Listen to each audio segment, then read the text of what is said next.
Olá, povo! Muito bom dia. Chegou a hora, né? Esse é o nosso último contato antes da prova para alguns, né?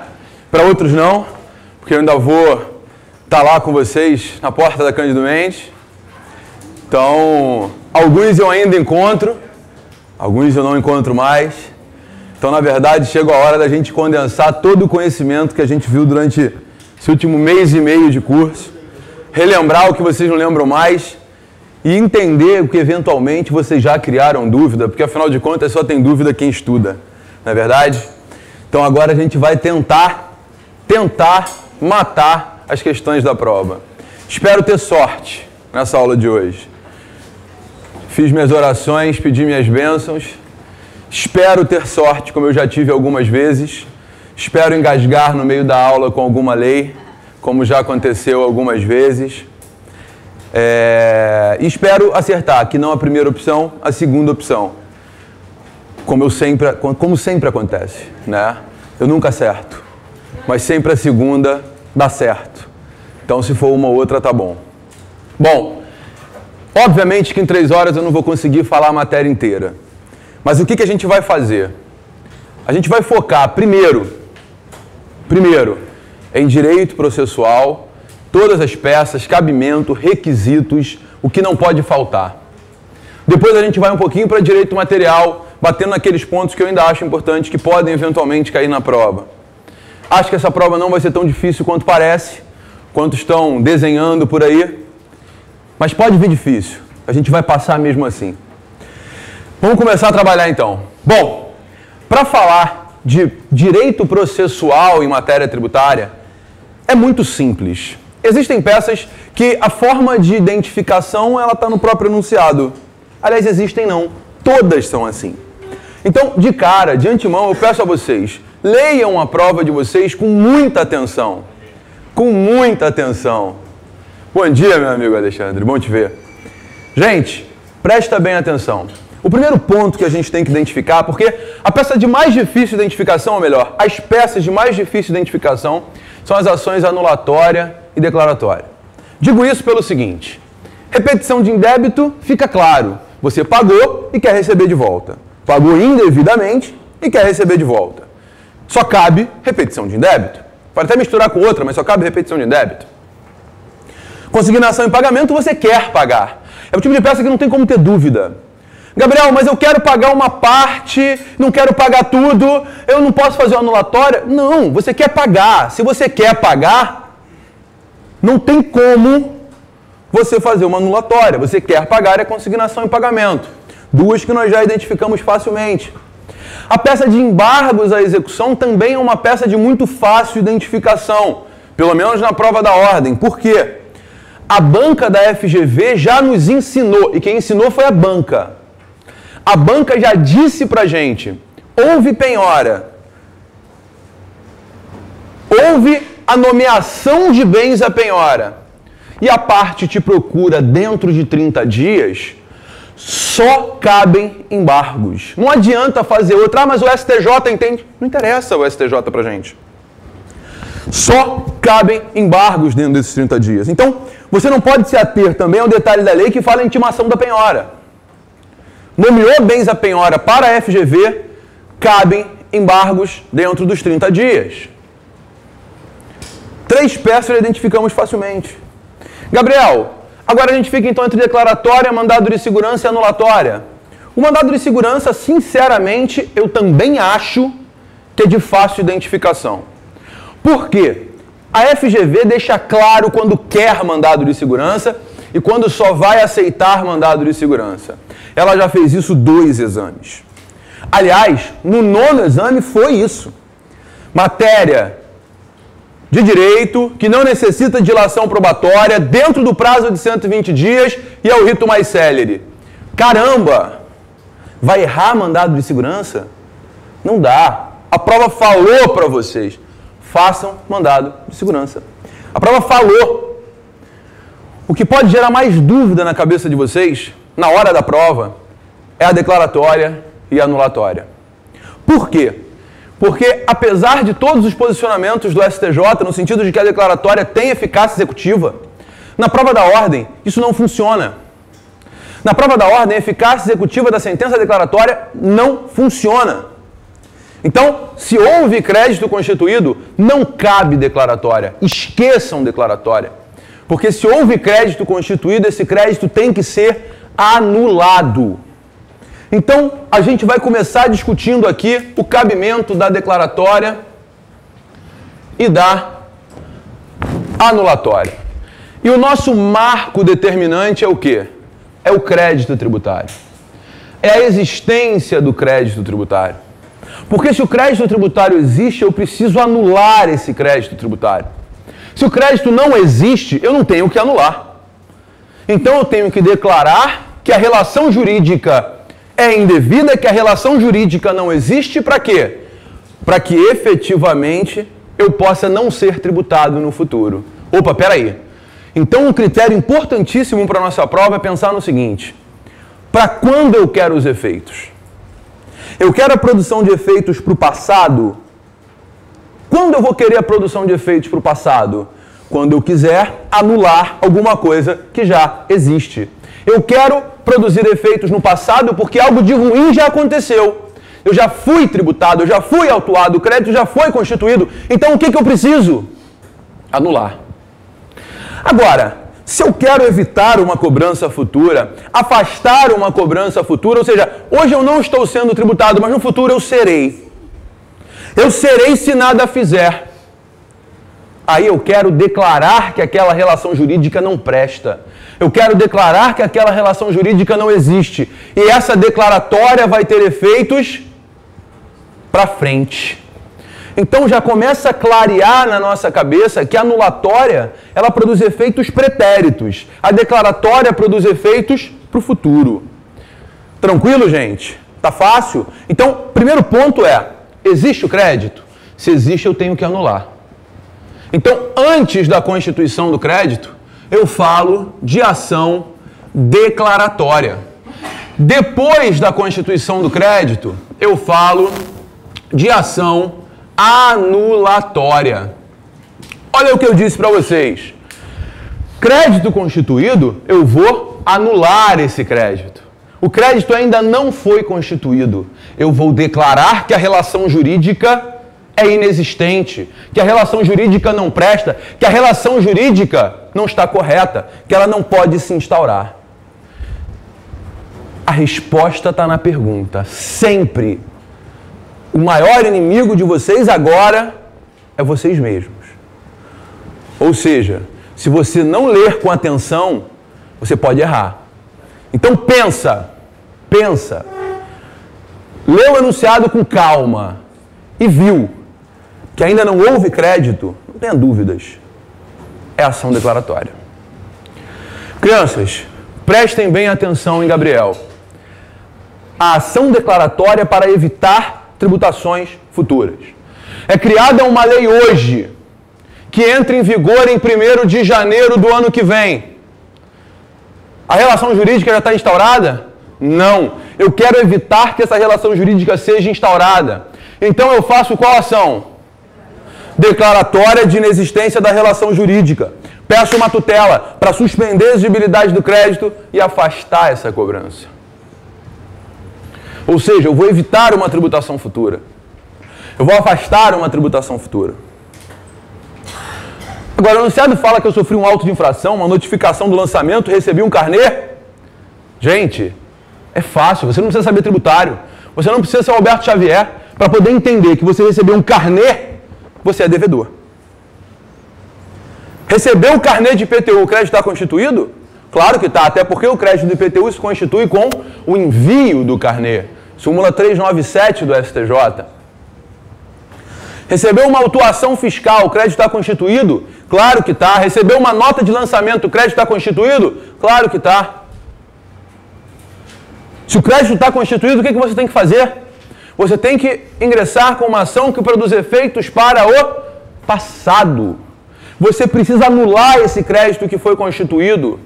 E aí a banca começa a fazer maldades com vocês. A banca coloca um enunciado dizendo que fulano de tal foi autuado. efetuou o pagamento e procurou seu escritório. Pagou e extinguiu o crédito. Gabriel, mas qualquer causa de extinção do crédito me tira da anulatória e me joga para a declaratória? Não. A única causa que vai te tirar da anulatória e te jogar na declaratória é o pagamento. Por quê? Se houve prescrição, se houve decadência, o juiz ele vai julgar procedente o seu pedido na anulatória para anular o crédito tributário com base na decadência. Diferente do pagamento. O pagamento já existiu, basta eu declarar que aquele pagamento já existiu. Na prova da ordem, um fator determinante para a gente é a existência do crédito. O pagamento extingue imediatamente o crédito, da mesma forma que a antecipação do pagamento. Já caiu uma questão muito interessante falando de Juarez. Juarez, portador de neoplasia maligna, sofria retenção na fonte do imposto de renda mensalmente. Juarez pede a isenção por ter neoplasia maligna, artigo 6º da Lei 7713 de 88. É negado o benefício, sendo que ele não tinha laudo oficial. Juarez então vai lá, pega um laudo médico oficial, ingressa de novo com o pedido. O pedido não é avaliado. Passa-se 1 ano, passa-se 2 anos, e Juarez continua sofrendo a retenção na fonte do imposto de renda. Qual ação cabível? Gente, o artigo 156, que traz as causas de extinção do crédito tributário, no inciso 7, prevê a antecipação do pagamento como causa de extinção do crédito. A retenção na fonte do imposto de renda, é sim causa de extinção do crédito. É pagamento antecipado, caramba! O imposto de renda da pessoa física ele vai morrendo mês a mês, conforme é feita a retenção na fonte.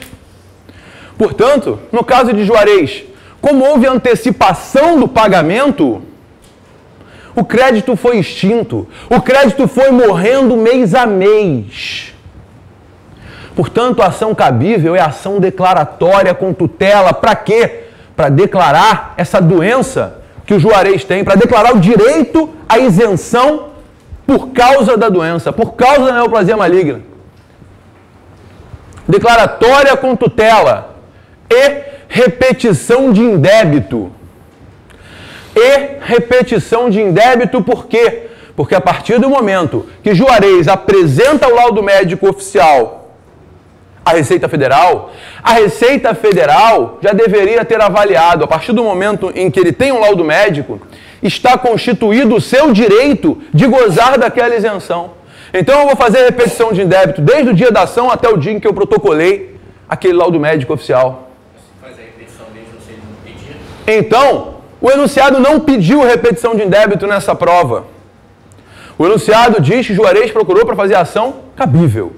Ação cabível, ação declaratória com tutela e repetição porque houve a retenção indevida.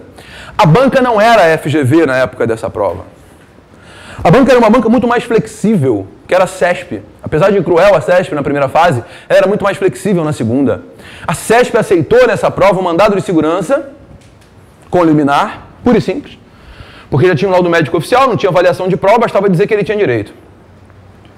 Ou uma ação declaratória com tutela. Ou uma ação declaratória com tutela e repetição. Eu confesso que eu não vejo como caber mandado de segurança. Explico por quê. Porque eu quero me restituir, eu quero receber de volta. Não é justo que o indivíduo que é cidadão, o indivíduo que contribui, o indivíduo que tem uma isenção por causa de uma doença seja descontado na fonte. Tendo requerido por causa de inércia da administração pública. Então, eu, particularmente, não vejo como caber mandado de segurança. Por quê? Porque o mandado de segurança somente será cabível nas hipóteses em que não caiba a restituição. Nesse caso, entendo claramente o direito à restituição. Mas nessa prova, quem fez declaratória com tutela e repetição, quem fez declaratória com tutela, quem fez mandado de segurança com liminar, passou. Só que isso não vai acontecer de novo. Na FGV isso não acontece.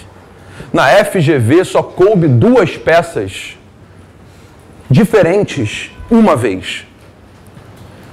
Quando coube o mandado de segurança repressivo e uma ação anulatória no caso de apreensão de mercadorias. Ah, Gabriel, mas no caso do hotel aceitaram a repetição de indébito, declaratória com repetição. Mas não é outra peça.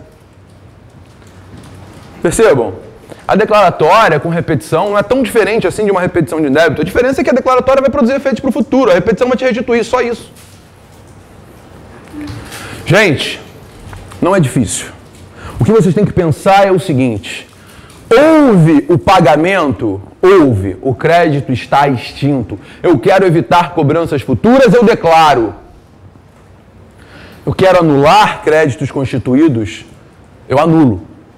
Ação anulatória, ação declaratória. O meu nobre amigo Renan mandou para o nosso grupo de estudos, de segunda fase, uma questão muito interessante. A questão do Renan é uma questão genial. Inclusive o Renan estava me dizendo que outras pessoas têm usado essa questão para comentar, porque a questão dele foi muito boa. A questão do Renan envolvia a discussão de ICMS de demanda contratada de energia elétrica, né? E no grupo gerou muita discussão, muita gente boa fazendo ação errada, né? Porque qual é a grande discussão na questão do Renan? Empresa X, né, paga lá energia elétrica sobre demanda contratada, né? Só que o STJ tem posicionamento pacífico no sentido de que demanda contratada de energia elétrica não é fato gerador de ICMS, mas sim a demanda efetivamente consumida. Súmula 391 do STJ. Certo, Renan?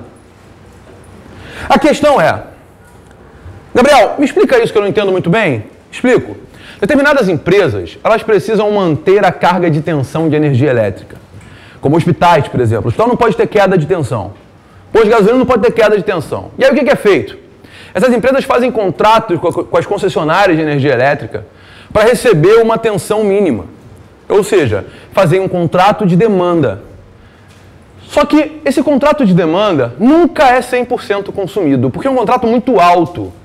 Funciona mais ou menos, obviamente fazendo aqui uma comparação muito pobre, né? Mas para vocês entenderem, como cartão pré-pago de celular.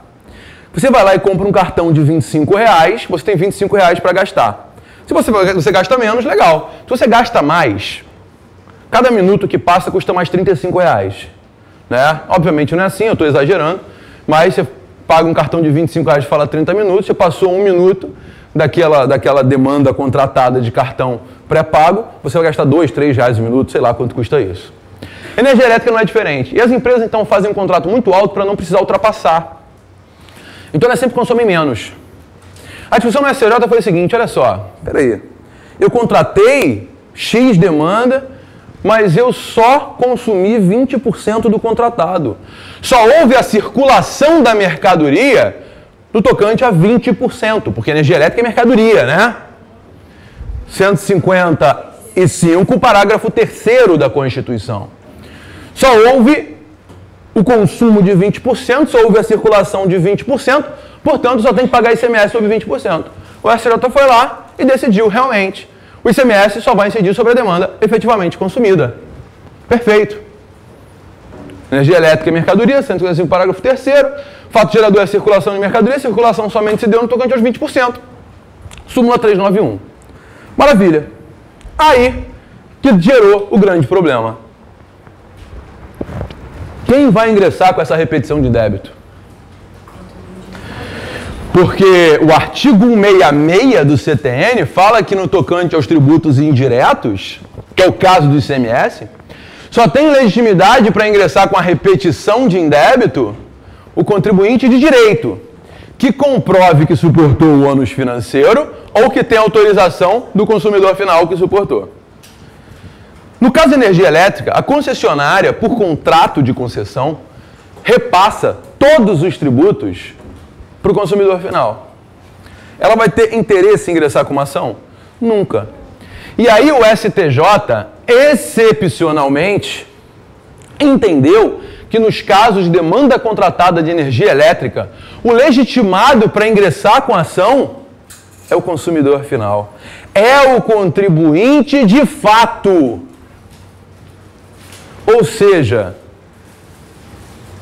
a questão do Renan é muito boa, porque é uma questão que envolve uma peça mista, que envolve Demanda contratada de energia elétrica, súmula 391, 155, parágrafo 3º da Constituição, envolve o artigo 166, que fala da repetição de tributo indireto, envolve 165, inciso 1, envolve súmula 546 e na aplicabilidade da 71. Isso sem pensar na tempestividade da repetição de indébito, isso sem pensar que no pedido tem que ter correção na forma do 167, parágrafo único, súmulas 162 e 188 do STJ. Ou seja, é a peça perfeita para a prova. Perfeita. Se o Renan acertar a peça, pedestal para esse menino. Porque a peça é genial. Inclusive eu vou usar para reprovar meus alunos na graduação. A questão é... Todos que estão aqui, que foram meus alunos, já passaram, né? Então agora ficou fácil. Gente, a questão é... Por que essa peça é tão interessante? Porque na questão do Renan, e no caso do concreto, como é que funciona? Quem recolhe o ICMS é o consumidor final? Não. É a concessionária de energia elétrica. O que a concessionária faz? Ela recolhe o ICMS e repassa esse ônus financeiro para o consumidor final. Quando eu pago a conta de consumo de energia elétrica, na verdade, o ICMS já está pago há muito tempo. O ICMS já foi recolhido. Para a empresa de energia elétrica, aquele montante que ingressa nos seus cofres é ônus fiscal. Ou seja, ela está repondo o que ela já gastou, o que ela já pagou de ICM. Então, como há o pagamento, a ação cabível é a ação declaratória. Mas, Gabriel, por que eu não posso fazer só uma repetição de indébito dos últimos 5 anos? Porque senão a concessionária de energia elétrica vai continuar todo mês mandando na conta o ICMS sobre a demanda contratada. Então o que você tem que fazer? Uma declaratória para declarar que você tem o direito de pagar o ICMS sobre a demanda efetivamente consumida, súmula 391 do STJ, pedir a tutela para suspender a exigibilidade do crédito, ou seja, para que o fisco estadual não efetue a cobrança do ICMS sobre a demanda contratada e somente sobre a demanda consumida e efetivamente faça o quê? Restitua o tributo pago indevidamente. Na prática, eu já vi vários absurdos, tá? Sobre esse assunto.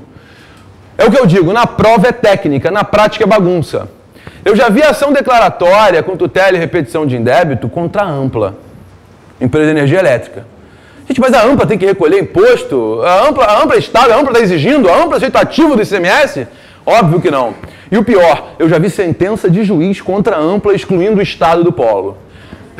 Só que isso não cai na nossa prova. E o cara é juiz, passou no concurso. Mas enfim, a questão é, na nossa prova é técnica pura. Eu quero uma declaratória com tutela para quê? Para suspender a exigibilidade do crédito e declarar que aquela relação jurídica não deve ser como está acontecendo. Não deve ser a incidência do ICMS sobre demanda contratada, mas sim sobre demanda efetivamente consumida. E a repetição de indébito dos últimos 5 anos, respeitando a prescrição do artigo 168, inciso 1 do CTN. Ou seja, é uma peça ótima para a prova. Parabéns, Renan, pela questão. Fala, Alexandre. Mas você vai ficar com a declaratória, mas nada garante que o cara não vai consumir a demanda toda. Nada garante. Mas a pergunta do Alexandre é boa, Gabriel. Mas nada garante que o consumidor final não vai consumir toda a demanda. Mas a declaratória com tutela, Alexandre, é para que a incidência do ICMS seja sobre a demanda consumida. Ou seja, se ele consome 20% no mês e 60% da demanda contratada no outro, o ICMS vai incidir sobre 20% e sobre 60%. Não importa a variação de demanda. O que importa é, vai incidir somente sobre a demanda consumida e não sobre os 100% contratados. Você vai fazer a declaratória. Aham. Mas você fazendo a declaratória nesse caso, você vai estar querendo adivinhar que ele não vai consumir a demanda toda, hein? Não. Eu não estou adivinhando que ele não vai consumir a demanda toda. Quando eu faço a declaratória, é para que incida sobre a demanda consumida. Se ele consumir tudo, beleza, vai incidir sobre tudo.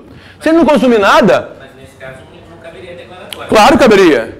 Se ele consumiu tudo? Mas aí que tá. O consumo ele é variável. Eu não sei quanto eu vou consumir de energia elétrica no mês. O consumo é variável. Eu quero exatamente que o ICMS incida sobre o meu consumo variável. E não sobre o valor fixo. É só É só para garantir que eu vou pagar, exatamente.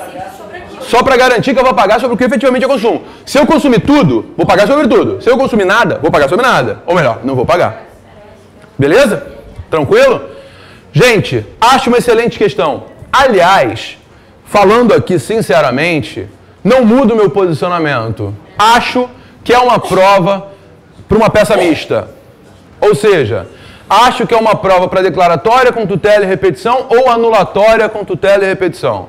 Tá? Vou falar sobre recursos ainda, mas não acho que vai cair recurso nessa prova. Tá? Mesmo.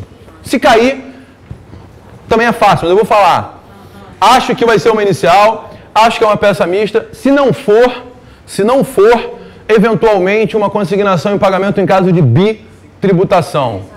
Tá? Eventualmente uma consignação em pagamento em caso de bitributação. Vai que, né? De qualquer forma, vocês estão bem. Então volta para cá, para a gente fechar os conceitos. A ação declaratória está no artigo 4º, inciso 1 do CPC. A anulatória está no artigo 38 da Lei de Execuções Fiscais. Né? Artigo 38 da LEF. A declaratória, então, é antes da constituição do crédito, evita cobranças futuras. A anulatória é depois da constituição do crédito, anula o crédito tributário que efetivamente já foi constituído. Gabriel, peraí, calma. Uma coisa de cada vez. Vamos lá, vamos encaixar os conceitos aqui. Se pagou, é declaratória, porque o crédito morreu. Gabriel, e se pagou e foi autuado? Paguei e mesmo assim eu fui autuado após o pagamento. Aí que tá. Se eu paguei e fui autuado, o crédito foi constituído indevidamente, mas ele foi constituído. Então a ação vai ser anulatória. Beleza? Recebi o carnê do IPVA. Quer dizer, eu não recebo o carnê de IPVA, né? A não ser que tenha alguém aí me assistindo em outro estado que tenha carnê de IPVA. No Rio de Janeiro não tem carnê de IPVA. Rio de Janeiro é publicado em Diário Oficial e Jornal de Grande Circulação, um dia extra e tal, e aí você tem lá o prazo para recolher. Mas digamos que eu tenha recebido o carnê do IPVA, efetuei o pagamento, e o fisco, por qualquer motivo, foi lá e me autuou por ausência de pagamento. Aí eu tenho que fazer uma ação anulatória. Por quê? Porque o crédito foi constituído. No exemplo do Renan, quando ele recebe a cobrança da conta de consumo de energia elétrica, o imposto já foi pago, porque o consumidor final, ele é contribuinte de fato e não de direito.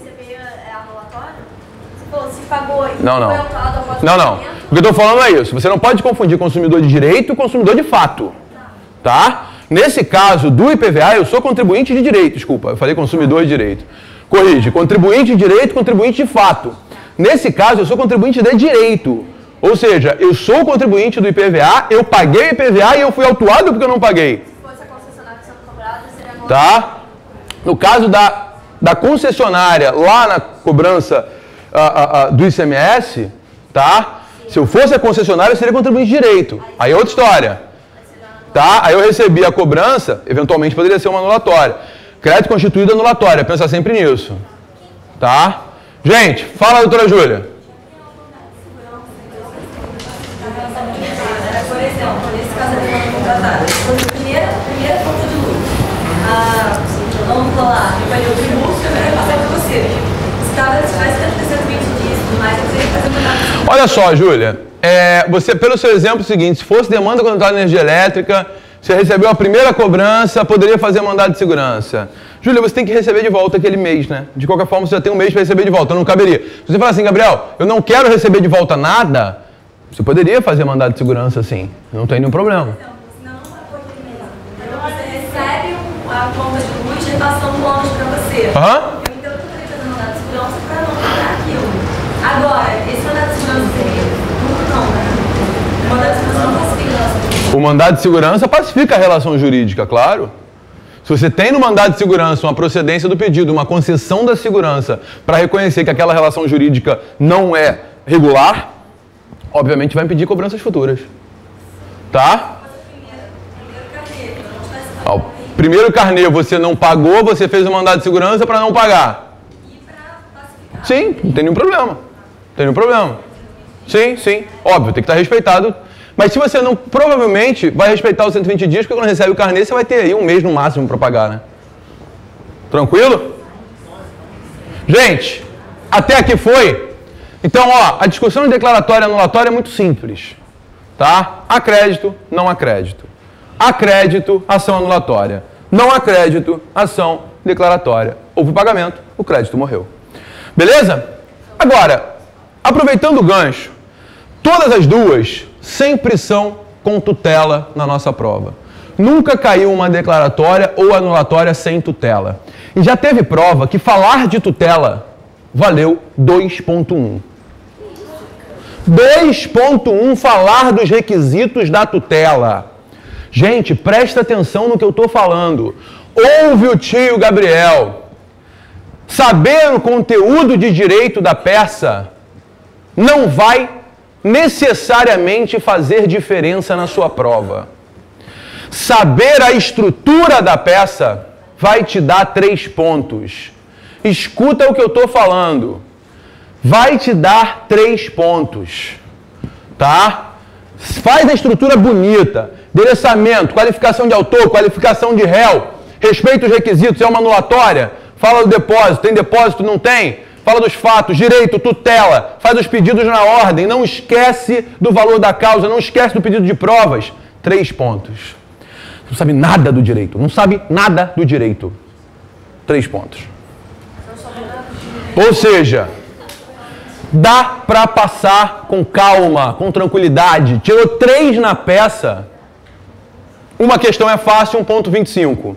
2 são mais ou menos, metade para cada uma, mais 1.25. Só eu tenho 2,5. 2,5 com 3, 5,5.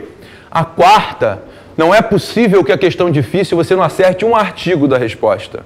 Você precisa de meio ponto para passar na outra questão. Se você acertar duas questões e meio em cada uma das duas demais, você já passou com folga. Gente, presta atenção. É fácil demais passar na prova. Identificou a peça, montou a estrutura, você está dentro, beleza? Então vamos lá, rapidinho. A ação declaratória é de estrutura mais fácil de todas. Porque ela não tem nenhuma preliminar, não tem nenhum requisito. É fácil. Lembrando que endereçamento conta ponto. Pela enésima vez, endereçamento conta ponto. Primeiro, tributo federal ou estadual? É tributo federal ou estadual? Se é tributo estadual ou municipal, competência da Justiça Estadual. Esse é o primeiro passo. Se é tributo federal, competência da Justiça Federal. Calma, esse é o primeiro passo. Tem o segundo. O segundo é a gente ler o artigo 109 da Constituição. O que diz o 109 da Constituição? Diz lá que, se for empresa pública, autarquia federal, a competência da Justiça Federal. Ou seja, eu tenho a Caixa, né? Aquele semi-analfabeto lá. Zizal. E aí? Caixa. Competência da Justiça Federal. Beleza? Justiça Federal. Não importa se está discutindo ISS. Não interessa se está discutindo IPTU. Não interessa se está discutindo ITBI. Caixa, Justiça Federal. Sempre. Beleza? Gabriel, me ajuda aí. Banco do Brasil. Contribuição da minha amiga Bianca Viana. Vai no artigo 109, faz remissão para as súmulas 508 e 517 do STF. Vai no 109, faz remissão para as súmulas 508 e 517 do STF. Para quê? Porque nas súmulas 508 e 517 você vai ter uma orientação. Sociedade de Economia Mista é Justiça Estadual. Petrobras. Banco do Brasil é Justiça Estadual. Súmulas 508 e 517. Anota aí no teu caderno. Para ficar fácil, ó.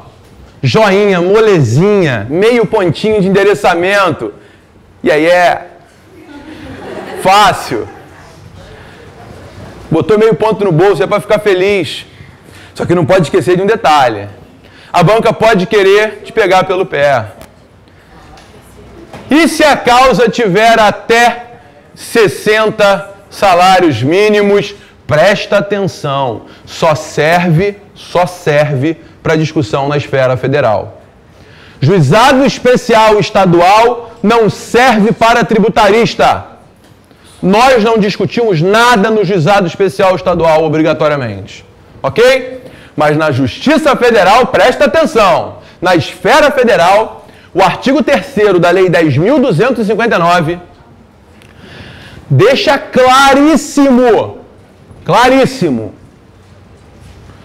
que as causas de até 60 salários mínimos obrigatoriamente serão processadas e julgadas no Juizado Especial Federal. Artigo 3º da Lei 10.259. 60 salários mínimos somam aproximadamente 41 mil reais. Tá? 40.680.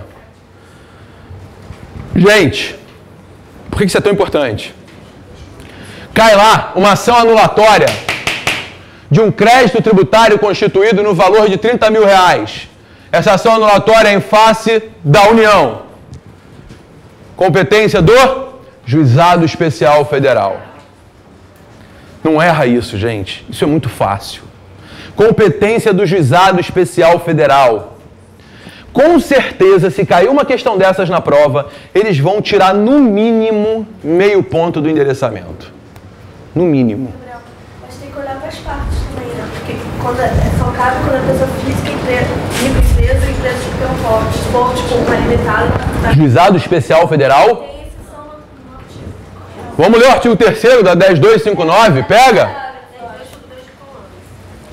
Artigo 3º da Lei 10.259, vamos embora!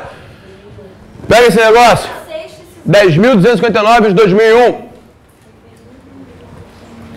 O artigo 3º, vamos com calma. Primeiro, ele veda a anulação de ato.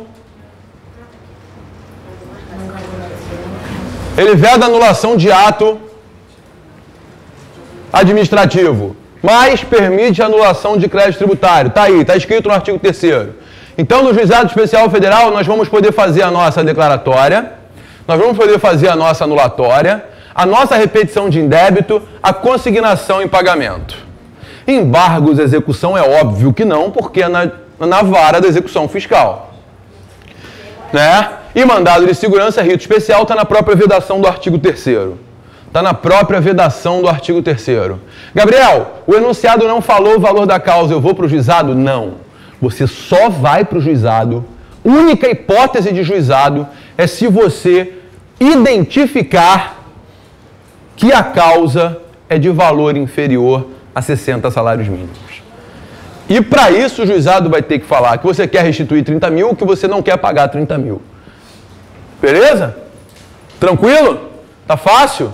E a Jurdê falou o seguinte, Gabriel, lê também para mim o artigo 6, Jurdê, é isso?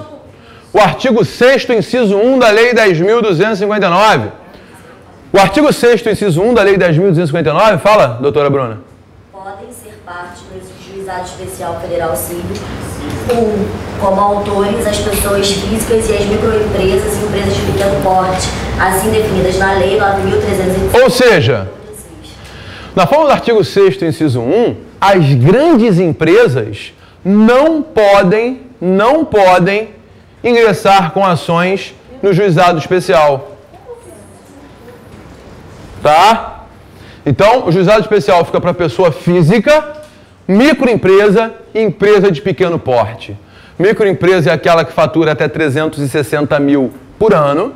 Empresa de pequeno porte é aquela que fatura até 3,6 milhões de reais por ano.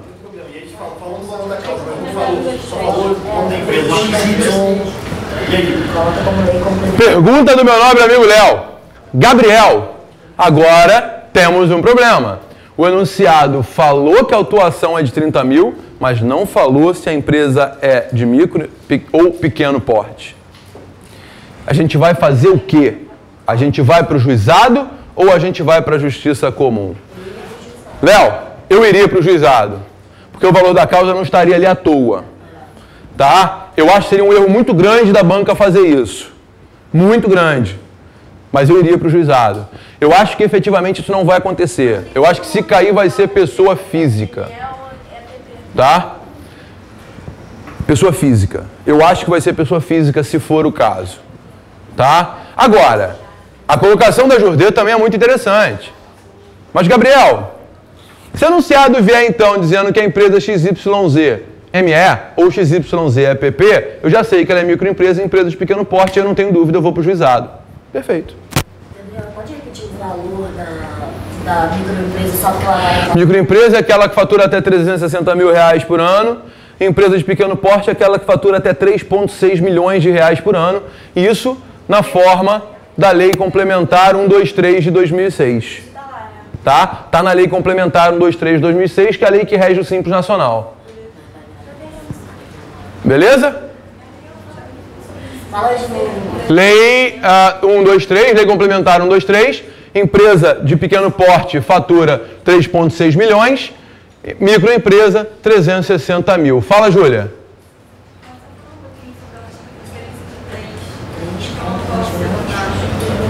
Eu não ouvi, Júlia. Terceiro. Inciso 3. Artigo parágrafo 3º, parágrafo 1º, inciso 3, da Lei 10.259. O que você quer que eu fale? Fala assim, olha, não se incluem na competência do juizado. Para anulação ou cancelamento de ato federal, salvo de natureza previdenciária e lançamento fiscal. Isso. O que sai? Não, na verdade, o artigo 3º, parágrafo único, parágrafo 1º, desculpa, inciso 3, ele deixa muito claro que eu não posso fazer nenhuma ação anulatória de ato administrativo, mas eu posso fazer ação anulatória do crédito tributário. É ele que autoriza que eu faça anulatória no juizado. Entendeu? Por causa do salvo. Grifa o salvo aí. Tá? Gente, até aqui tá tranquilo? Tá fácil? Vai caber juizado para anulatória, declaratória, repetição e consignação em pagamento. Se o valor da causa for até 60 salários mínimos, pessoa física ou pessoa jurídica, desde que seja, microempresa, empresa de pequeno porte, ok? Só não cabe no direito tributário peças do contribuinte para mandado de segurança e embargos de execução. Consignação em pagamento, apesar de ser uma ação de rito especial, também pode ser no juizado especial por ausência de vedação expressa, tá? Não, o valor do que? Da consignação em pagamento? Calma, eu vou chegar na consignação em pagamento, segura. No juizado? Não, vai ser o valor do juizado, né? Tem que ser dentro do juizado. Calma, eu vou explicar. Tá? Gente, oi. Essa observação do artigo 6, tá bom, porque às vezes pode botar empresa de grande porte aqui. Sim. Com a causa inferior a 60 salários mínimos. Sim. Se tiver uma empresa de grande porte, esquece, não existe. Tá? Vamos lá, pessoal. Então, preliminar. Gente, presta atenção no tio aqui. Preliminar. Precisa abrir. A banca nunca pediu cobrança de preliminar. O que a banca pede é só endereçamento. Por segurança, não custa nada fazer. Justificar que é competência do juizado porque a causa é de até 60 salários mínimos. O que a bunda não prejudica. Só você fizer, vai valer Tá? Claro, óbvio. O que a bunda não prejudica. Pensa nisso. Tá? Na prova da ordem, se você extrapolar corretamente, você não perde ponto. Se você errar, você vai perder. Oi? Antes dos fatos. Antes dos fatos. Se você estiver fazendo uma ação no juizado, vai justificar a competência do juizado antes dos fatos. Tá? Sim. Da competência do juizado e acabou. Vamos lá, pessoal. Vamos lá. Sem parar. Então, declaratória. Endereça, qualifica, fato, direito, tutela e pedido. Lembrando que os requisitos da tutela você precisa separar quais são eles. Não custa nada individualizar, falar da verossimilhança, do risco de dano irreparável e difícil reparação, falar que existe a possibilidade de reversão, ou seja, a reversibilidade, né? E aí nos pedidos você organiza a sequência como todo mundo já sabe. Não vou ficar aqui fazendo estrutura de peça, porque todo mundo já sabe fazer estrutura de peça a essa altura do campeonato. Fala, Judê. Declaratória com depósito? Cabe, por que não? Depósito cabe em qualquer peça. Quer dizer, qualquer peça não, né? Tem algum caso? Não, o enunciado vai ter que dizer que você quer depositar. Tá? A grande dificuldade da declaratória com depósito é porque o tributo ainda vai incidir, você não sabe nem quanto vai ser. Entendeu? A grande dificuldade é essa. Normalmente, declaratórios com depósito são depósitos mensais. Tá? Mas na prática, você faz isso. Na prova, não. Beleza? Bom, já a anulatória, ela não é tão simples quanto. Por quê? Endereçou, qualificou. O primeiro tópico da anulatória, antes dos fatos, você precisa falar do depósito. Lembra disso? Se o enunciado não falar nada, você vai fazer um tópico falando da inexigibilidade do depósito do montante integral. Porque apesar do artigo 38 da LEF falar que o depósito é requisito, o depósito não é requisito de admissibilidade de ação judicial, súmula vinculante 28 do STF. Então você vai falar inexigibilidade do depósito. Se o enunciado falar que o seu cliente tem dinheiro, que o seu cliente tem condições de depositar, que o seu cliente quer depositar um montante integral, o que você vai fazer? Depósito do montante integral. Você vai fazer o depósito do montante integral. Tranquilo, gente? Tá fácil? Tá molezinha? Legal. E aí você não vai falar que é inexigível. Você vai falar que você está fazendo um depósito do montante integral para suspender a exigibilidade do crédito tributário, artigo 151, inciso 2 do CTN, e súmula 112 do STJ, que você está depositando o montante integral e em dinheiro. Integral e em dinheiro. Oi? Necessariamente você não precisará fazer uma tutela, tá? Mas existe um caso excepcional, preste atenção aqui, existe um caso excepcional em que eu faria uma anulatória com tutela e depósito. Quando eu quiser a certidão de regularidade fiscal. O enunciado diz o seguinte, a Igreja Católica está importando uma imagem sacra para participar da Jornada Mundial da Juventude no Rio de Janeiro. Na importação, é autuada pelo Fisco Federal que não libera tal imagem se não houver o pagamento do imposto de importação. A Igreja dispõe de recursos financeiros para efetuar o depósito garantidor. Porém, a missa a qual será utilizada a imagem se realizará em 72 horas, havendo a necessidade de liberação imediata da mercadoria ou da imagem. Se na condição de advogado, ingressa com a ação. Ação anulatória, um depósito para garantir, e eu peço logo uma tutela para liberar imediatamente. Um outro exemplo, eu preciso participar de uma licitação em 72 horas. Também vou fazer uma anulatória com tutela ainda que eu tenha depósito. Por quê? O depósito vai suspender a exigibilidade do crédito e a tutela vai determinar a expedição imediata da certidão. Gabriel, mas com o depósito já não tem direito à certidão? Claro que tem. Com o depósito você tem direito à certidão, mas o fisco vai demorar quanto tempo para emitir a certidão? A tutela é só para garantir que a certidão seja emitida, seja expedida com rapidez, em 72 horas. Fala, Ellen.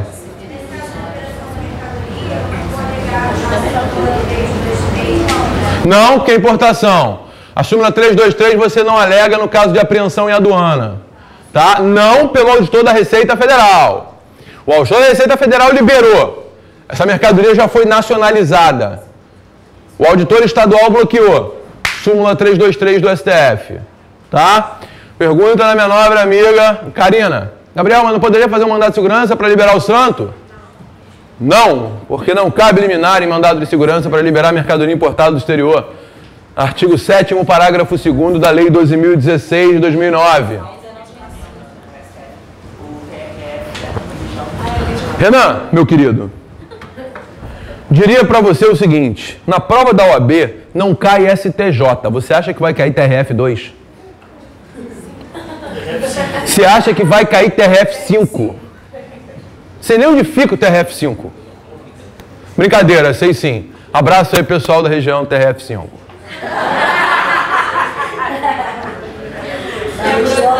Qual é a região? Não me comprometa. Brincadeiras. TRF5 é da área do Nordeste, não é? É porque olha só, um é Brasília Mato Grosso, Goiás. 2 é Rio de Janeiro, Espírito Santo. Não, 5 é São Paulo. 3 é São Paulo, 5 é Nordeste, é isso mesmo. 5 Nordeste e parte do Norte, isso daí. Viu? Tá vendo? Não sou tão maluco assim, eu sei. Vamos lá, gente. Presta atenção no tio. Eu, particularmente, Renan, no meu livro de mandado de segurança, eu defendo que o artigo 7º, parágrafo 2º da Lei de 2016 é inconstitucional. O TRF4, que é da região sul, entende que é inconstitucional. O TRF2 aplica. O TRF3 aplica. O TRF5 eu ainda não sei. Na prova, eu vou na lei. Beleza? Tamo junto? Tá fácil? Molezinha, né? Vocês são ótimos. Dar aula pra gente inteligente é a coisa mais fácil do mundo. Pessoas, então vamos lá. Dando continuidade aqui. Na anulatória, primeiro tópico é depósito. Segundo os fatos, direito, tutela e pedido. Lembrando que, se eu faço o pedido de depósito, na procedência eu tenho que pedir a devolução, a restituição daquele depósito. Tá? Só que eu também não posso esquecer...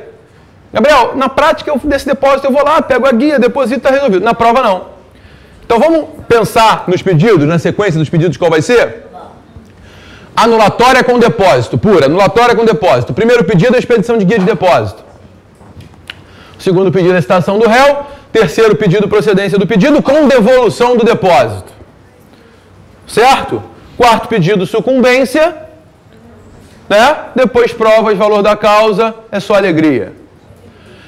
Se eu faço uma anulatória com depósito e tutela, primeiro pedido, expedição de guia de depósito, segundo pedido, concessão da tutela. Procedência, levantamento de depósito, sucumbência, provas. Só que eu não posso esquecer da citação, que é sempre depois da tutela. Lembra, a tutela é sempre antes da procedência e depois da citação. Desculpa, depois... A citação é sempre depois da tutela e antes da procedência. Pronto, ficou melhor. Tranquilo, gente? Tá fácil? Fala, Nina.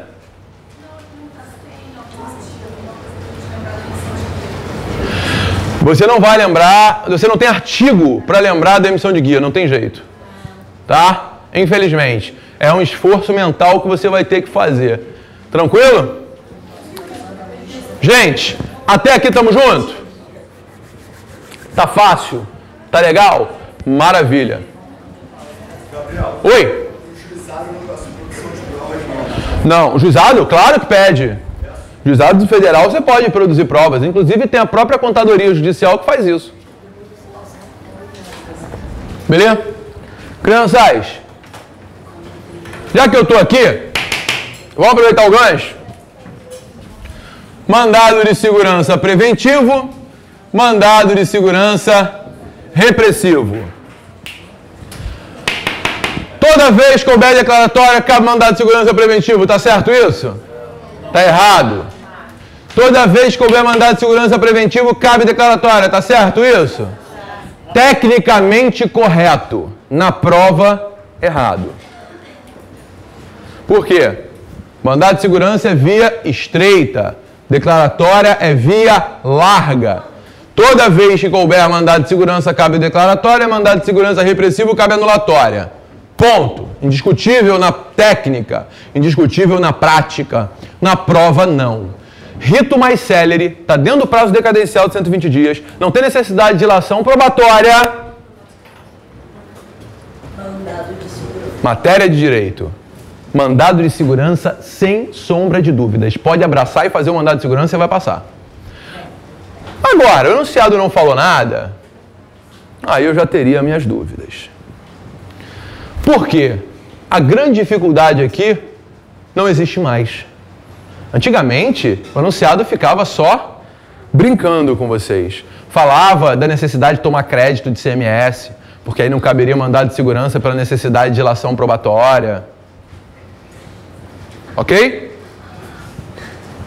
Tranquilo, gente? Legal? Então preste atenção. Não é difícil. É fácil de identificar. Muito fácil de identificar. Não tem necessidade de delação probatória, faz mandado de segurança. Tem necessidade de delação probatória, ou declaratória, ou anulatória. Legal, pessoas? O mandado de segurança preventivo não tem tempestividade. O repressivo tem. O preventivo não tem tempestividade, o repressivo tem tempestividade. Beleza? Tá fácil? Maravilha. Gabriel, o mandado de segurança é muito diferente dessas ações? Muito diferente. Totalmente. O mandado de segurança, eu diria que é a peça estruturalmente mais complexa do exame de ordem. Primeiro, vem pra cá. Se é mandado de segurança repressivo, meu primeiro tópico vai ser sempre tempestividade. Por quê? Porque o mandado de segurança repressivo tem 120 dias para ser impetrado. 120 dias da ciência da violação do direito líquido e certo. Depois, sim, eu vou falar dos fatos, vou falar do direito, vou falar da liminar. Mandado de segurança não tem tutela. Mandado de segurança tem liminar. E quais são os requisitos? Fomos banhores, perículo in mora. Não posso errar requisito. Não posso esquecer de falar dos requisitos na prova. Jogar um ponto fora, rasgar um ponto na prova, significa dizer que vocês gostam tanto de mim que querem me ver de novo. Gente, presta atenção. Todo mandado de segurança é com liminar. Toda anulatória, declaratória é com tutela. Não basta você colocar liminar sem explicar por que o fumos banhures, por que o perículo in mora. A fumaça do bom direito é sempre o resuminho do direito.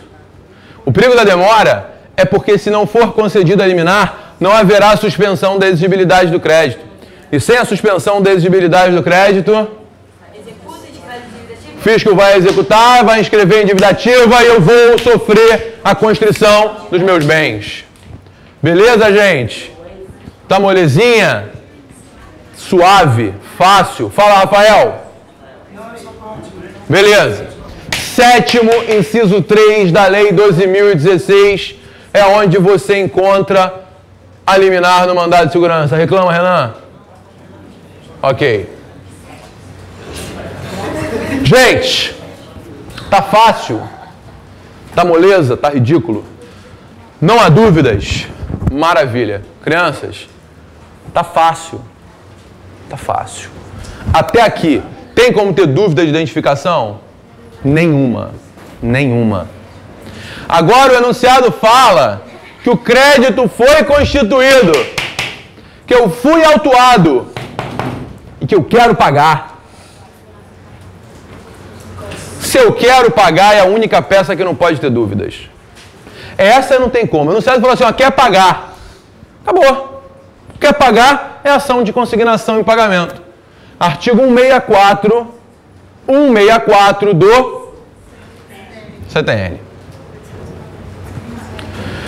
164 do CTN, mas o rito processual está no CPC, artigo 890 e seguintes. Não dá para errar a consignação e pagamento. O enunciado falou que o cidadão quer pagar. Ah, minhas queridas e meus queridos, faça a consignação. Sem sombra de dúvidas. Ah, Gabriel!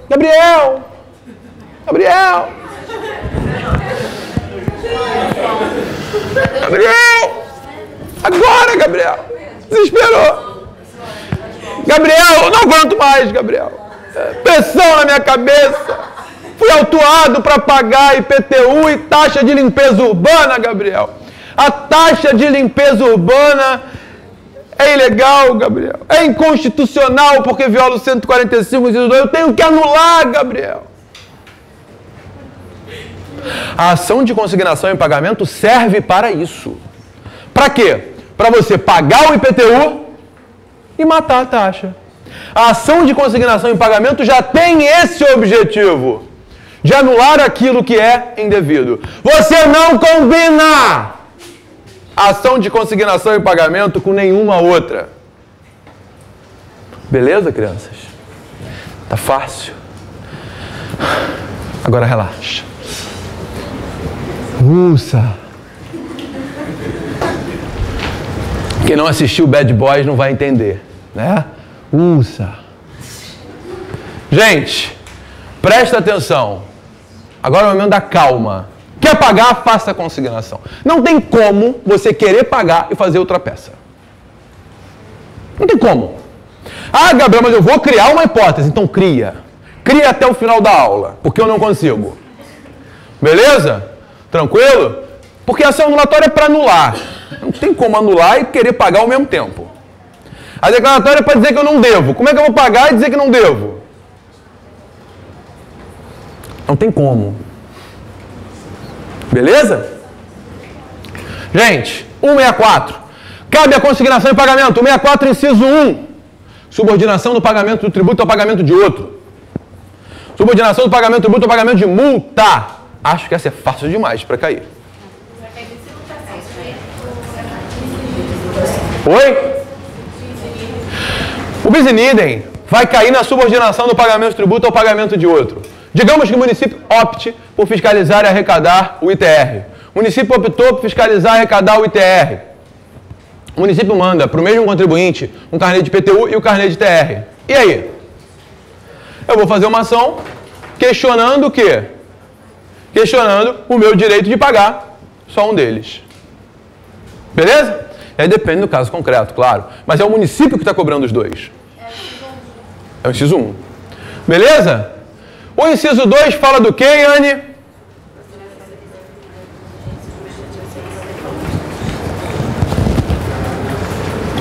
Mas não pode ter também na União mandando e o município? Calma. Aí inciso 3, Alexandre. Fala, Yane! O que diz o inciso 2, Yane?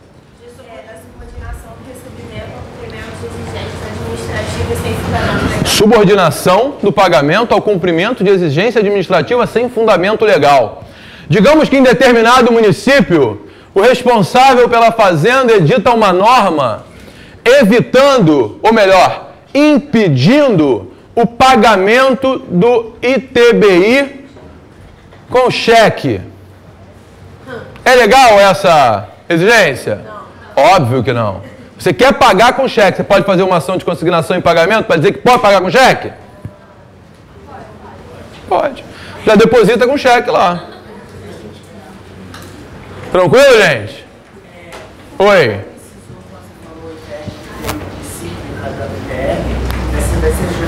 Calma, eu não falei sobre isso. Gente, segura. A pergunta do Renan é muito boa, mas eu vou falar sobre isso. Oi? Vai pedir para depósito. Não precisa sem dinheiro, né? Precisa? Você não pode depositar em cheque? Exatamente isso que você vai dizer. Excelência, eu tenho o direito de pagar com cheque. Também acho esquisito. Mas, por exemplo, é esquisito. Gente, eu acho que vai cair na prova o inciso 3.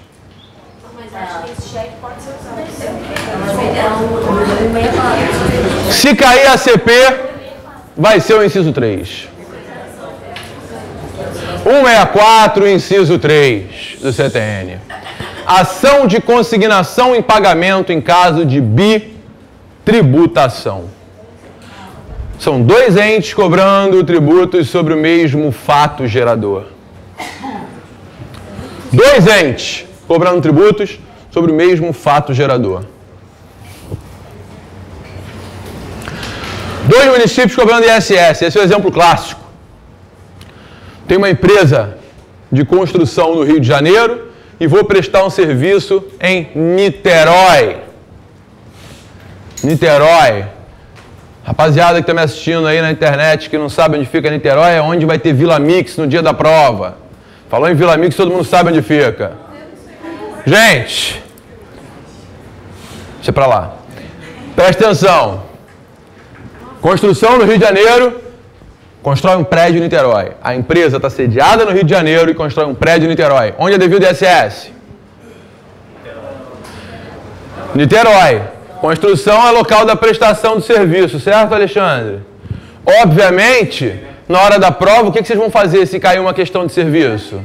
Vocês vão ler o artigo 3º e as exceções e não vão fazer da cabeça, né?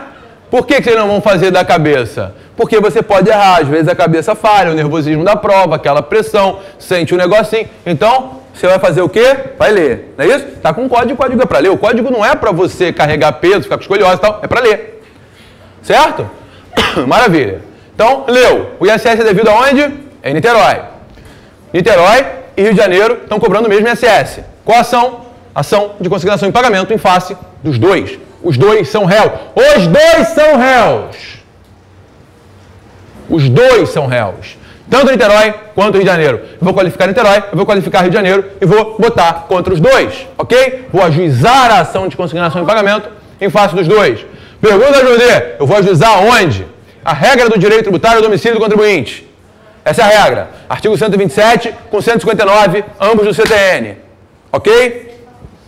O CPC fala que tanto faz. Na regra geral e na consignação em pagamento fala que é o local onde se reputa devido o pagamento. Tá? Então assim, na boa, é uma zona. Em matéria tributária, por isso que eu estou fazendo prova de direito tributário. Eu não estou fazendo uma consignação em pagamento trabalhista. Não, aqui é direito de verdade. Então preste atenção, eu uso a regra do direito tributário. Ok, gente? Legal? Oi, senhora. Esse caso que fala que a empresa é situada no Rio de Janeiro, tem que colocar na comarca da capital, mas não... Empresa situada no Rio de Janeiro, não necessariamente você vai colocar a comarca da capital, você vai colocar a comarca do Rio de Janeiro. Não é da capital. Tá? Oi? O que houve, Renan? O que houve, Renan? O enunciado falou que a empresa está sediada no Rio de Janeiro. Você vai ajuizar a ação no domicílio dela. Comarca do Rio de Janeiro, não é a capital. Tá, pode dar problema. Então bota a comarca do Rio de Janeiro. Nesse caso, o tributo é devido em Niterói, conhecido do de Niterói, que bota vara de fazenda pública. Não, fazenda pública é sempre. Qualquer tributo estadual ou municipal vai ser processado e julgado na vara de fazenda pública. Excelentíssimo doutor juiz de direito da reticências, vara de fazenda pública da comarca reticências. Tá? Não sei qual a comarca, não sei qual a vara, porque eu estou distribuindo agora. Gabriel, eu estou aqui em Varre-Site assistindo. Varre-Site não tem vara de fazenda pública. Não é problema de Varre-Site. Niterói também não tem vara de fazenda pública. Mas ainda assim vai exercer a competência da fazenda pública. Tá? Fala, Ana. Calma. ITR e PTU eu vou explicar. Tá? Porque tem algumas nuances aí importantes.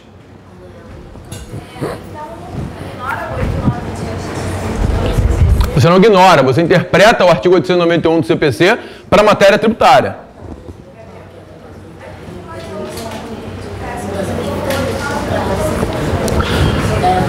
A Jordão perguntou o seguinte, Gabriel, mas no seu curso online, na parte de resolução de peças, você usou o 891 como fulcro.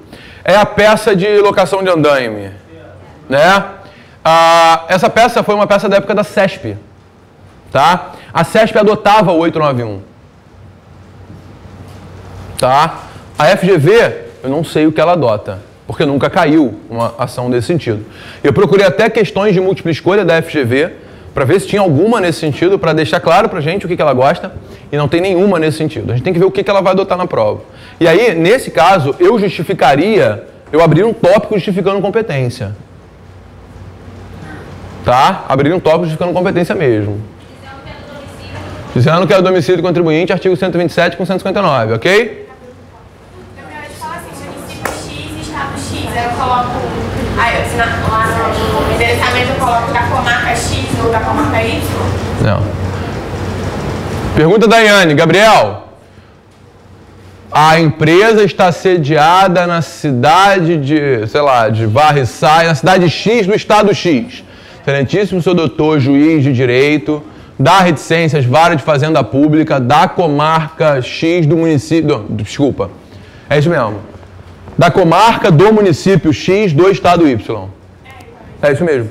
Então, você usa isso, né? Tá? Qualificação completa. Beleza? Fala, Júlia! Você tinha levantado a mão. Não? Beleza. Esse caso é clássico, ISS, ISS. Pode rolar ICMS, ICMS? Pode. Esse é um pouquinho mais complicadinho, porque seria um caso que envolveria talvez um diferencial de alíquota, né? Seria uma bela questão de prova. 2 estados cobrando ICMS. Ó, presta atenção. Ó. Tem uma empresa de comércio sediada no Rio de Janeiro que vende um produto para o estado, sei lá, Maranhão. Estou vendendo daqui, a empresa de comércio lá. Quando eu vendo aqui, eu recolho a alíquota interestadual, não é isso? 155, parágrafo 2º, inciso 7, a linha A. Recolho a alíquota interestadual. Certo? Lá dentro, esse cidadão só recolhe a diferença, se for integral ou ativo fixo, ou ele recolhe a interna se ele estiver revendendo, certo? Beleza? Maravilha. E se for uma pessoa física? Ó, pessoa física, eu estou vendendo daqui para lá, eu recolho a alíquota interna do Rio de Janeiro, não é isso? Digamos que venha uma lei criando um diferencial de alíquota para pessoa física, poderia? Não, né? Não poderia, concordam comigo? Dizendo que lá a pessoa física não recebe mercadoria tem que recolher o ICMS referente àquela operação. Poderia? Não, porque viola o 155, parágrafo 2º, inciso 7 e seus incisos. Gente. Oi? Não. Tem nada a ver. 155, parágrafo 2º, inciso 7. Diferencial de alíquota. Uma lei do Maranhão vai criar esse ICMS com a mesma alíquota idêntica. Dizendo o seguinte, ó, vai ter que recolher para cá também. Eu tenho 2 entes cobrando sobre um fato gerador de ICMS. Ação cabível é? Consignação em pagamento. Beleza? Ou mesmo do serviço. Serviço de transporte. O ônibus sai daqui para Salvador. Onde é devido ICMS? Aqui. O Estado da Bahia decide instituir um outro ICMS lá no destino. Ação de consignação em pagamento. Legal, gente? Tá fácil? Maravilha. IPI e ISS. Questão de remessa para industrialização. IPI ou ICMS. Lembrando que se a União é ré, competência da Justiça Federal. Beleza? Mesmo acontece com IPTU e ITR. IPTU e ITR é a União cobrando ITR e o município cobrando IPTU. Os dois são réus, competência da Justiça Federal. O problema surge aqui quando eu falo do município cobrando IPTU e ITR. Se o município está cobrando os dois, eu tenho um caso de bitributação? Não. Então eu saio do 164.3 e volto para o 164.1. Não é isso? Legal. Saio do 164.3, volto para o 164.1 e eu tenho um único réu, que é o município, certo? O problema nasce a partir do momento que o artigo 16 do decreto 16? Do decreto 6433 de 2008, artigo 16 do decreto 6433 de 2008, ele deixa claro, claríssimo, que todas as ações envolvendo o ITR cedido ao município deverão ser em face da União.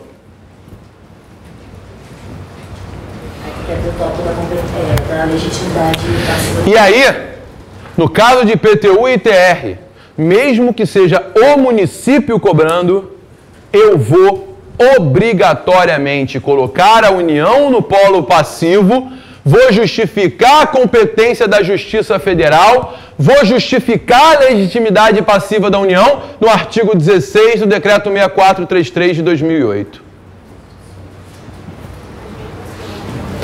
Essa peça seria extremamente difícil Quer dizer, pelo contrário, seria extremamente fácil, mas a pontuação dela seria realmente bem complexa. Perderia-se muito ponto numa peça dessas. Oi? Mesmo sendo no 641, doutora Yane, pelo seguinte, o município optou por fiscalizar e arrecadar, certo? O município está cobrando os dois, certo? Você só pode pagar um ou outro porque está tudo em guia única, certo? Vem lá, IPTU e ITR numa única guia. Entendeu? Porque se mandar duas guias, o enunciado vai poder variar. O município mandou uma guia de ITR e mandou uma guia de IPTU. Tá? O município mandou guia de ITR, mandou guia de IPTU. Você efetuou o pagamento do IPTU, mas entende que não deve ITR. Ou ao contrário, você entende que o ITR é devido, mas o IPTU não. Não, falei a mesma coisa, né? Você entendeu, né? Enfim, eu queria dizer que o IPTU é indevido e o ITR é devido, né? Você entende que o IPTU é devido, você paga e você fica só com o ITR. Qual vai ser a ação? Anulatória. Tá? Na mesma guia vai ter subordinação do pagamento de um ou pagamento de outro, porque se tem guia única, você não tem como pagar separado. Oi? Oi? O município vai estar cobrando os dois. Entendeu? Artigo 16 do decreto 6433. Calma. Então percebe as variações aqui. Existe uma cobrança pelo município, um único ente, de IPTU e ITR em guia única sobre o mesmo imóvel. Ação de consignação e pagamento em face desse município. E por força do artigo 16 do decreto 6433 em face da União. Por que eu vou incluir o município como réu? Porque é o município que gerou a causa de pedir. Foi ele que cobrou indevidamente. Por que a União como ré? Porque o decreto 6433 obriga que a União seja ré. Se a União é ré, via atrativa da Justiça Federal. Eu vou incluir o município. Eu vou incluir o município porque é o município que deu causa de pedir. Tá? Litisconsórcio passivo. Fala, Júlia.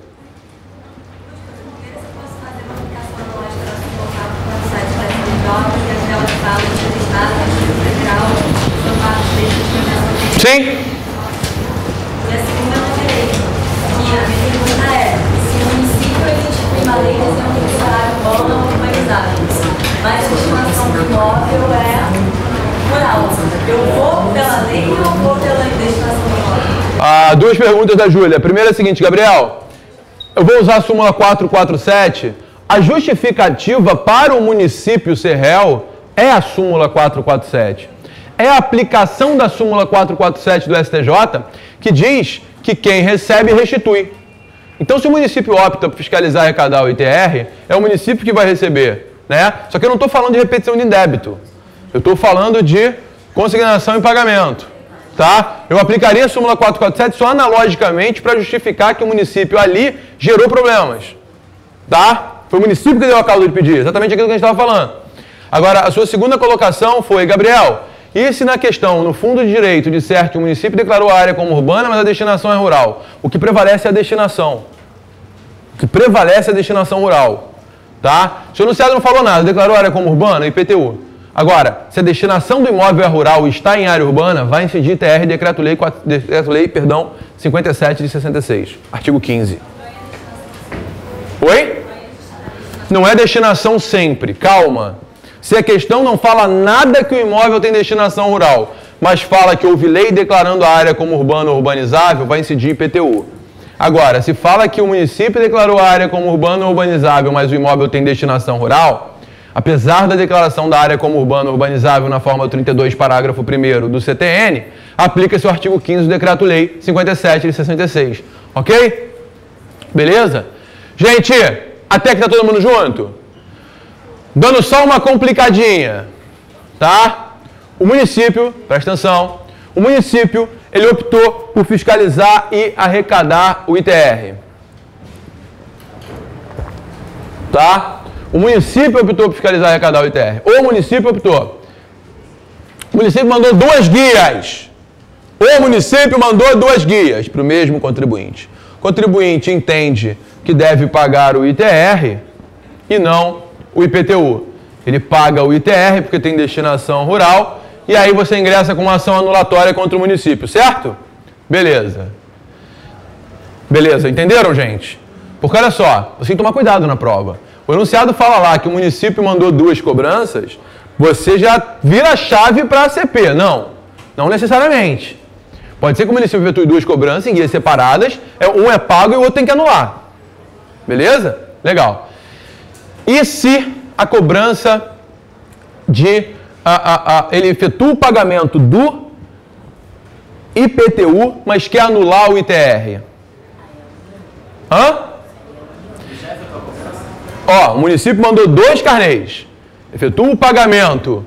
O contribuinte foi lá e efetuou o pagamento do IPTU, mas tem que anular o ITR que é indevido. Calma. Já recebeu o carnê, cara. Já foi autuado. Consignação não. Olha o enunciado. O município mandou 2 carnês, um carnê de IPTU, um carnê de ITR. Você pagou o IPTU e entende que o ITR é indevido. Qual ação? Anulatória. Anulatória. É a mesma coisa, só que eu tenho que botar a união como ré também. Artigo 16 do Decreto 6433 de 2008, Justiça Federal.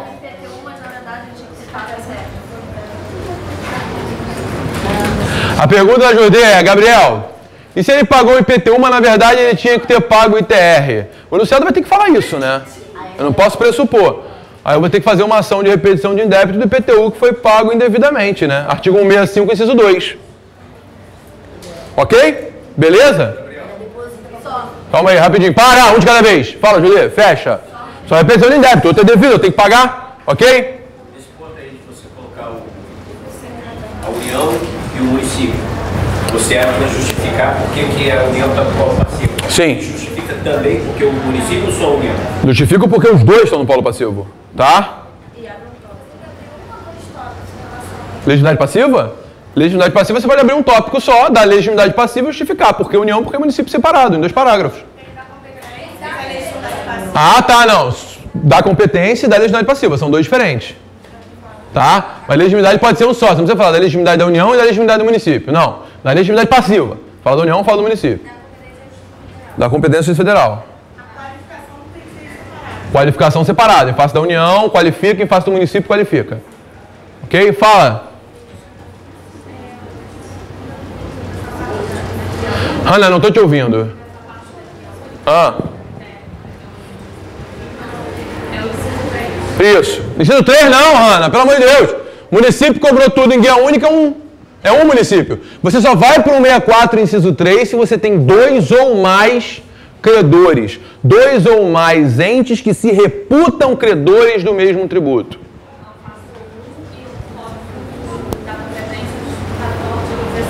Do que você está falando? Tá, isso mesmo. Se for o 64, inciso 1, você justifica a competência. Beleza? Gabriel, nesse caso que a Carol deu um exemplo, que tá, vem 2 guias, ITR, IPTU, eu paguei o IPTU, mas na verdade estava o ITR. Nesse caso, pode ser anulatória, que você acabou de... Aí pode, no caso, ser anulatória. Mas não tem por que anulatória, Bruna. Não, olha só, não. O caso que a Jordê falou foi o seguinte, o município cobra uma guia de IPTU, cobra uma guia de ITR. O contribuinte pagou IPTU, mas tinha que ser ITR. Pagou errado. O que vai acontecer? Vai ter que pagar o ITR. ITR é devido, não tem jeito. Vai ter que ingressar simplesmente com a ação de repetição de indébito de IPTU, que pagou indevidamente. Acabou. 165, perdão, inciso 2 do CTN. Não, olha só, o enunciado vai ter que falar isso. Né? O enunciado não tem outra hipótese. Tá? Então, se o município cobra o IPTU e o ITR, o endereçamento vai ser para mesmo o município. Ele voltou para arrecadar. O IPTU e o ITR mandou para cobrar. Mesmo assim, o endereçamento vai ser para a Justiça Federal? Sim. A União é ré, Justiça Federal. Beleza? Gente, até aqui estamos juntos? Tá fácil. Oi?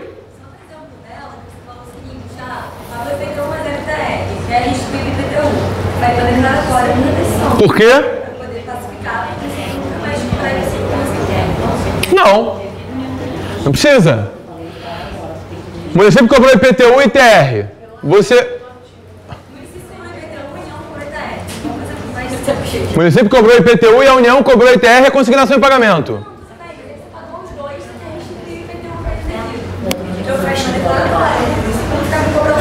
Ah, tá, entendi.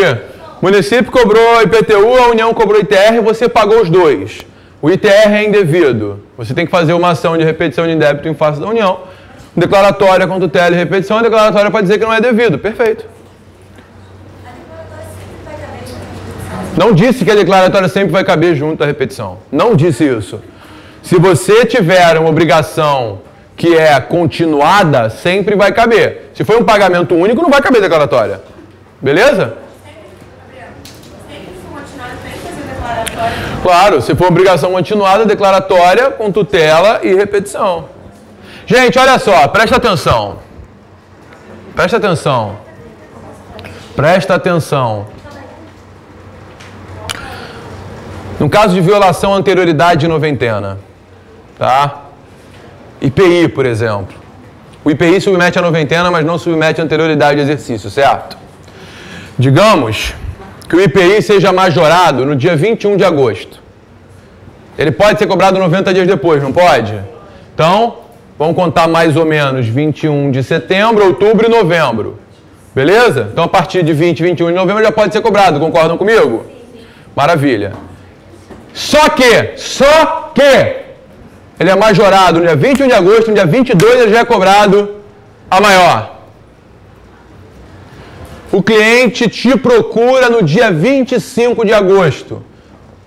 O cliente faz importação diariamente. Ele traz 50 contêineres por dia do exterior, de produto industrializado. Tá? 20 de agosto foi majorado. 22 é cobrado do IPI maior. Ele te procura no dia 25. Qual ação cabível? Declaratória com tutela e repetição de indébito. Por quê? Para receber de volta o que ele recolheu no dia 22, no dia 23 e no dia 24. E declaratória com tutela para quê? Para obrigar, não, para obrigar que seja respeitada a noventena. Agora, ele te procura em dezembro. Qual ação cabível? Repetição de débito. Cabe declaratória com repetição? Não. Não. Quem fizer declaratória com repetição vai errar. Por quê? A violação foi dos 90 dias. Dali em diante, o tributo é devido. Mas o resto todos os outros vai poder... Não falei resto todos os outros. Contribuição, que tem que fazer todo... O que você tem que visualizar na questão é o seguinte, é só você olhar que você vai conseguir entender, é uma obrigação de trato continuado ou aquele pagamento indevido já acabou? É isso. Então, por isso que a questão de cancelar, eu achei que só teria que pedir repetição, porque eu não entendi que tinha que pacificar, entendeu? Qual a questão do Facebook? A do Renan? A minha? Gente, a minha questão, a questão que eu mandei pro Facebook é exatamente parecida com a do Renan.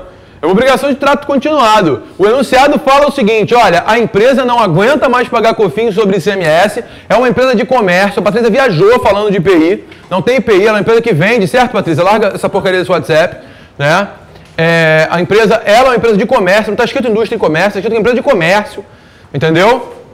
Pratica ato de comércio, ou seja, bem simples. Não incide IPI, desculpa, a questão era, você tinha que questionar a incidência da COFINS sobre o ICMS, retirar o ICMS da base de cálculo da COFINS, só que acontece, a empresa não apura seus tributos todo mês? A empresa não apura seus tributos todo mês? Não tem então? Me responde. Sim, certo, Yane? Tamo junto? Beleza. Se a empresa não apurar, como o fisco acha certo, o que o fisco vai fazer? Mas é isso que eu tô entendendo. O que o fisco vai fazer? Isso. O que você quer que aconteça? Que você possa recolher a menor sem o risco de ser autuado. Mas eu tô falando porque assim, na minha cabeça, eu tô pagando a maior, não necessariamente o fisco vai me autuar. Você não está pagando a maior, você está pagando o que o fisco entende devido. Por que o fisco, na questão, tá falando? Ele sempre apurou assim, não que o fisco Ele sempre apurou assim, você faça ação judicial para quê? Para recuperar o que foi indevido. Então, eu só faria repetição de débito, eu não faria... O fisco não é obrigado a lançar? O lançamento não é obrigatório? Mas se tá O lançamento não é obrigatório. O auditor pode se esquivar de lançar. Se o tributo for recolhido a menor, o auditor não vai ter que lançar. Gabriel, mas nesse caso, ele não tem que cobrar o carro. Não tem que cobrar? Não é indevido pagar. Cadê o enunciado? Ela tá falando que quem estava apurando errado era... Não era ele que estava apurando errado, ele estava apurando conforme a lei determina. A questão é de interpretação de lei. Deixa eu pegar o enunciado da questão aqui.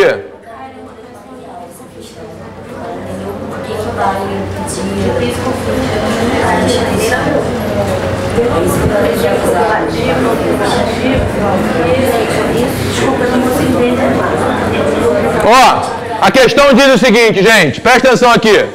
A RDJ Comércio e Equipamentos Limitada, empresa com sede na cidade do Rio de Janeiro, constituída em 95, desde então tributada pelo imposto de renda pelo lucro presumido, tem recolhido as contribuições para o PIS e COFINS desde 15/3/99, considerando na base de cálculo, a totalidade de seus ingressos, entre os quais rendimentos auferidos de aplicações financeiras, aluguéis de imóveis e tributos incidentes sobre o preço das mercadorias vendidas e cobradas dos clientes. A empresa passa por um momento difícil e busca desesperadamente recuperar receitas e reduzir gastos. Convicta de que a solução para esses problemas está no recolhimento da COFINS e das contribuições para o PIS, a empresa procurou um advogado para promover a medida judicial que lhe socorra, inclusive para recuperar de imediato todos os valores supostamente de forma indevida e a maior. Diante da situação hipotética acima descrita, na qualidade de advogado da empresa, o ABIA número 100.000, com domicílio profissional Vida Alfa, número 10, 5º andar, Rio de Janeiro, elabora a peça processual adequada para atender as expectativas do cliente, abordando matéria tributária e processual pertinente, com base na doutrina e na jurisprudência aplicáveis ao caso. Inclusive para recuperar. Inclusive significa o quê? Hã? Não é só por causa do inclusive. Perceba. A empresa vem recolhendo indevidamente. Então, mas não é lançamento por homologação? Então, quem está recolhendo a maior é ela, e não necessariamente o fisco vai autuar ela, porque ela tá... Claro que o fisco vai autuar.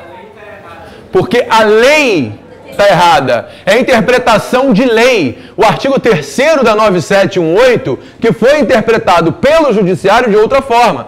Doutora, presta atenção, é o caso do Renan, é o caso da energia elétrica. Entendeu? Porque no terceiro não fala isso. Exatamente. Entendeu? Foi? Fala, Renan.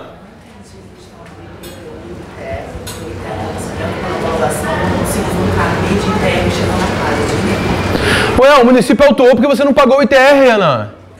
É homologação. Se você não paga o seu imposto de renda, o que vai acontecer com você, Renan? Todo lançamento por homologação se torna lançamento de ofício se você não apura. PIS e COFINS combatido ou não combatido são sempre homologação. Foi, meu filho? Tem certeza? Oi? PIS e COFINs combatido ou não combatido são sempre por homologação. PIS e COFINS são sempre por homologação. Sempre. Calma. Vamos lá. Qual é a discussão de direito dessa questão? Não era para falar sobre isso agora, mas enfim.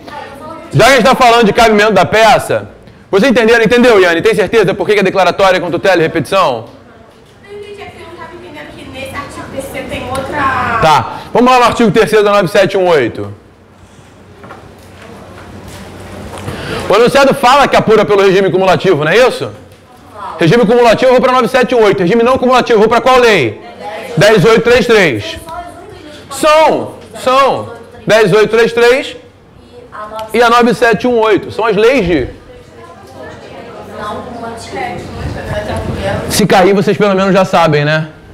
Não, porque no seu simulado eu fiquei muito perdida porque eles também fazem muita remissão para outras leis. Sim. Aí eu fiquei perdida. Não é importante. O que diz o artigo 3º? Oi? Faturamento. Dali o conceito de faturamento. O que é faturamento? Todos os ingressos, não é isso? Beleza. Mas pera aí. Vamos devagar. O que diz a súmula? Eu tenho uma empresa de comércio. Eu tenho imóveis alugados que geram receita para essa empresa. Eu tenho que pagar COFINS sobre esses aluguéis? O que diz a súmula 423 do STJ?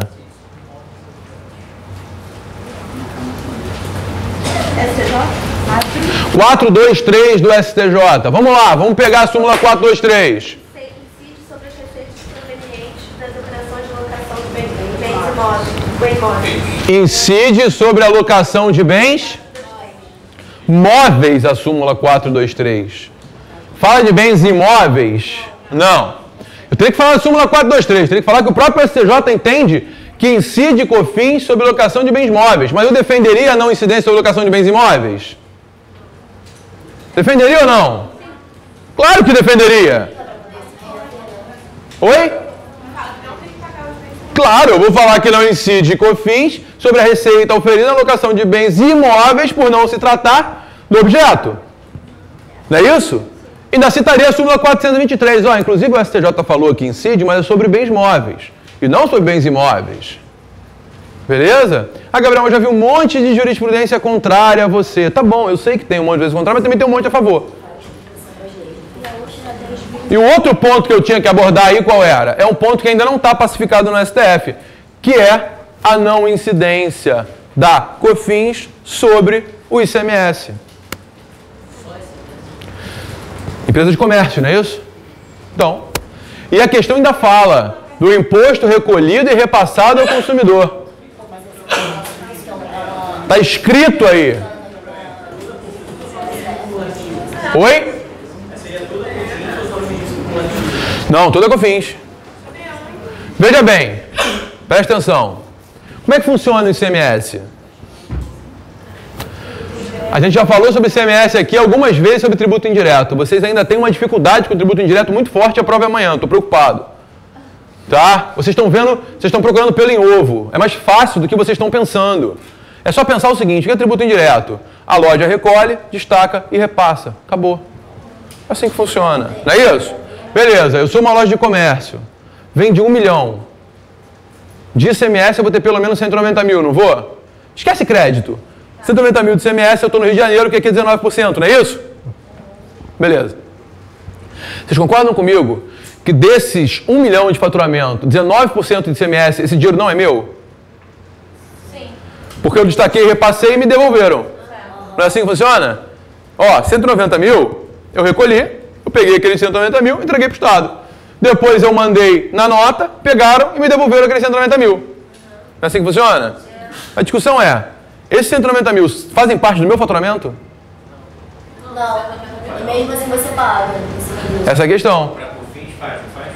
Ou não? O STF está sentado em cima desse julgamento desde 2006. Desde 2006 Gilmar Mendes pediu vista e não devolveu até hoje. Ou seja, existem 6 votos a favor do contribuinte para a retirada do ICMS da base de cálculo da COFINS. Para a COFINS incidir sobre todo o faturamento menos o montante que ingressa a título de ICMS. O que a gente vai falar na prova? Vai falar exatamente isso que eu acabei de falar. Né? Que ICMS é ônus fiscal, ou seja, a empresa não está faturando aquele ICMS, na verdade está recebendo de volta o que ela já recolheu, portanto não deve incidir COFINS sobre aquele valor. Será que pode cair a comparação desse cálculo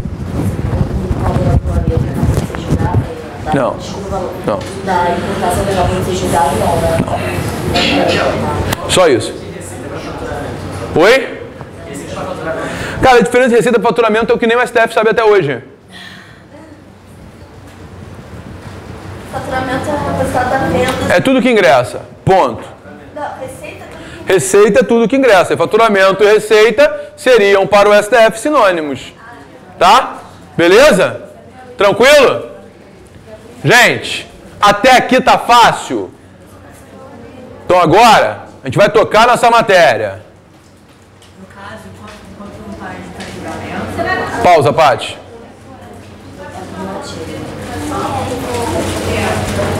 É um motivo.